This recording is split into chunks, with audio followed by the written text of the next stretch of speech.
On your hometown station, KHTS. I'm joined in studio by Santa Clarita life coach Alex Urbina and Sharon Brubaker, certified grief recovery specialist.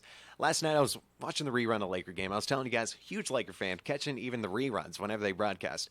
And I was scrolling through my Twitter feed. I caught a retweet from the SCV scanner. It was the initial reporting of the sickening events that took place in Thousand Oaks at the Borderline Country Bar and Grill.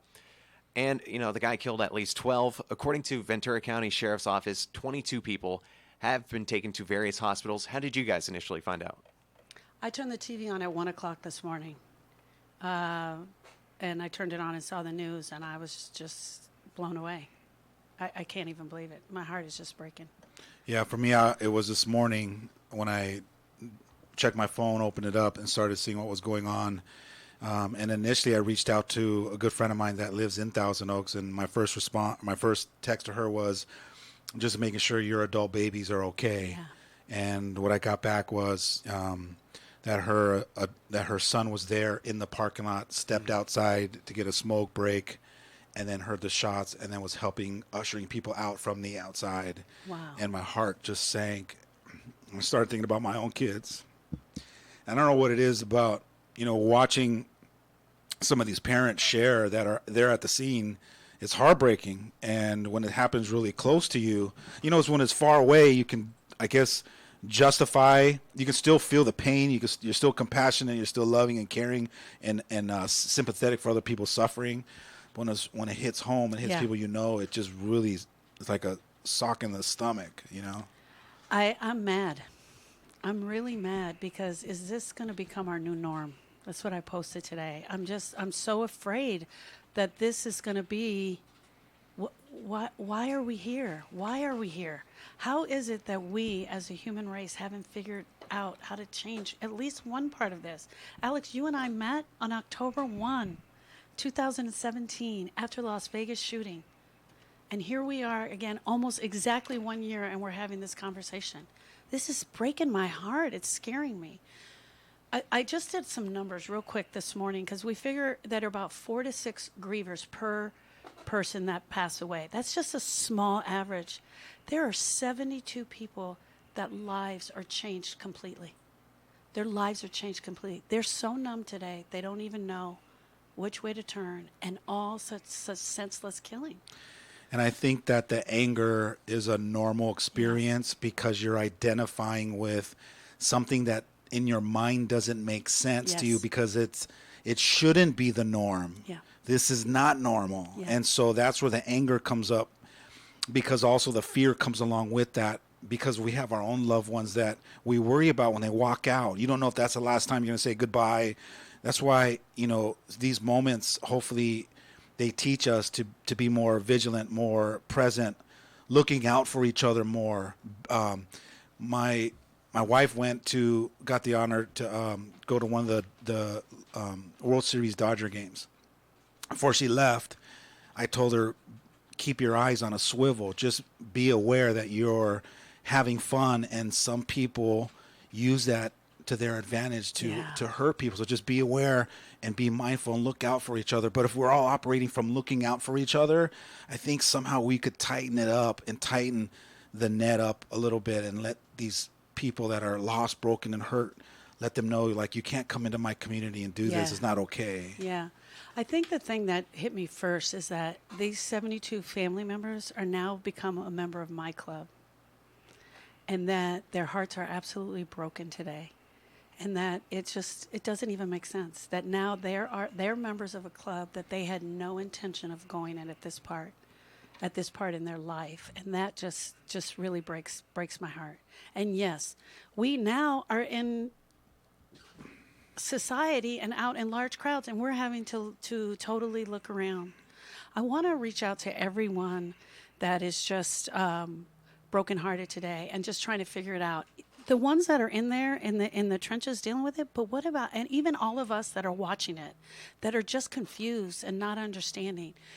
I want to implore upon everyone, talk about it. Let's talk about it. Have the conversation. Have the conversation about how we're feeling. Tell the truth about ourselves, just like you and I are doing right now. I said I'm mad, and you were emotional about, oh my gosh, my own kids. That's the truth. That's the truth about how I'm feeling. It is the truth about how you're feeling, and it's an honest conversation. We got to start having honest conversations about this. I agree. It's actually, I learned from you, that's part of the grieving process, Yes. is to talk about it. It's no different than having a loved one pass away and we all gather in the living room and we share all the memories about them. That's part of the process, is getting it out, making sense of it. And today I walked into a client's office, and he was joking around saying he didn't want to talk today. And so I goofed around and walked back out. And when I came back in, I could tell he was having a troubled day. I never thought that it was going to be about this event that happened this morning.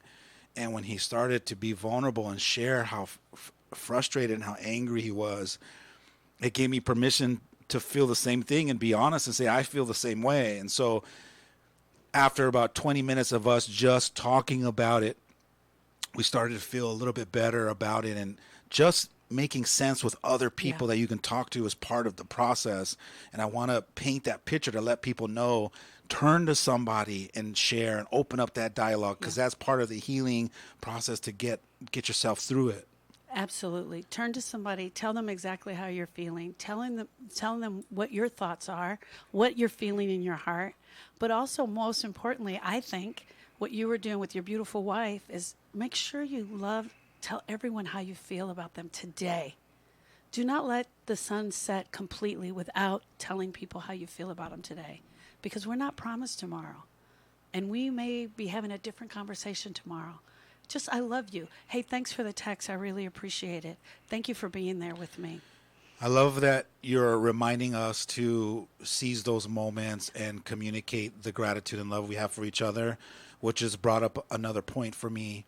Another one of my clients was feeling the same kind of pain and asked me this question. He said, Alex, what do we do? How do we deal with this? And the first thought that didn't come to my mind but came through my heart was, we got to start being more kinder to people.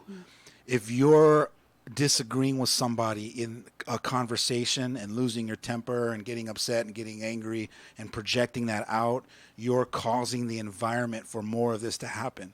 If you're on Facebook and disagreeing politically or with different types of views, and you're turning nasty and being ugly, and you're now starting to be mean, and you're part of the problem. So I think it's being aware of, we can cause a mass shift in consciousness and cause more love if we just focus on who can I be today to be more loving, more kind, more vulnerable, more inspiring. If we focus more on that, I think we slowly start to shut all that other darkness down. He's Alex Urbina, host of The Inspirational Parent, tomorrow at noon. And Sharon, you have a show here at KHTS, the Grief Recovery Hour, Wednesdays at 1. But if somebody wants to get a hold of you guys off the air, how can they do that? I'm Sharon at SharonBrubaker.com, 661-212-0720. Alex Urbina at Alex at AlexUrbina.com, 661-505-5021. I just want to thank you guys for coming in and really talking us through and discussing the events that happened last night. Obviously, the tragic events in Thousand Oaks happened at Borderline Bar and Grill. Really a watering hole of even those in Santa Clarita. I know a ton of people my age. I mean, it was college night last night that go out there and have a good time. And really, you guys met last year after the events in Las Vegas. Eerily similar events. Yeah. And really, just tragic. If you guys want to get a hold of Sharon, again, Sharon at SharonBrubaker.com, Alex at AlexUrbina.com. We're going to take a quick break here on KHTS, and then we'll be checking in with traffic. And if you guys want to stick around and talk more, maybe. I got to get going. I'm going to be seeing a grief client, but I am here available for anyone. And hey, just a last minute note, let's turn off the phones for a minute and have conversations. Have conversations, guys. Let's talk. We love you. We're here with you. Last advice from Alex? I think that, we just need to start the kind of change that we want to see in the world, instead of being frustrated and wondering like it's going to come from somewhere else. It's not. It's going to come from you deciding that you're going to be the counterbalance to all this hate and fear, and start bringing more love out of you, more kindness. And together we can cause a massive shift of love and healing in the world. All right, thanks, guys. Thanks for coming Thank in. you. 441 on KHTS. Quick break. Traffic coming up.